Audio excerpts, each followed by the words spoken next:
नमस्कार छ। हेर्नुहोस् यहाँ यो हाम्रो रमाना बसन्तपुरमा पुरा धानभरि पुरा पानीले डुबाएर आज धान फर्काउने कार्यक्रम छ। अनि हाम्रो यो उहाँ मिलघरका ज्वाइँहरू हुनुहुन्छ, उहाँहरूको पनि त्यस्तै डुबिया छ। हेर्नुहोस् यहाँ यो नकाटेको धान चाहिँ यति राम्रो छ। अनि हामी चाहिँ यहाँ आज धान फर्काउने कार्यक्रम छ। हेर्नुहोस् यो दैवदशा पनि पोहोरलाई लाग्ने रहेछ। हेर्नुहोस् अब यो मान्छेलाई लाग्ने रहेछ।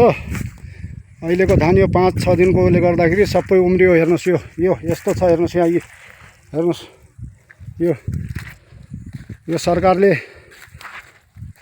लुट्न र खान मात्रै सक्छ र अहिले यो जेनजिल केही गर्छन् कि अलिअलि किसानको लागि केही गर्छन् कि भन्ने आशा थियो।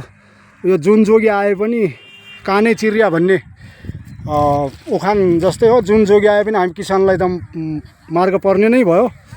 अब अहिलेलाई म यति भन्दै टुङ्ग्याउँछु। तपाईँहरूकोतिर के छ कस्तो छ तपाईँहरू पनि कमेन्ट फलो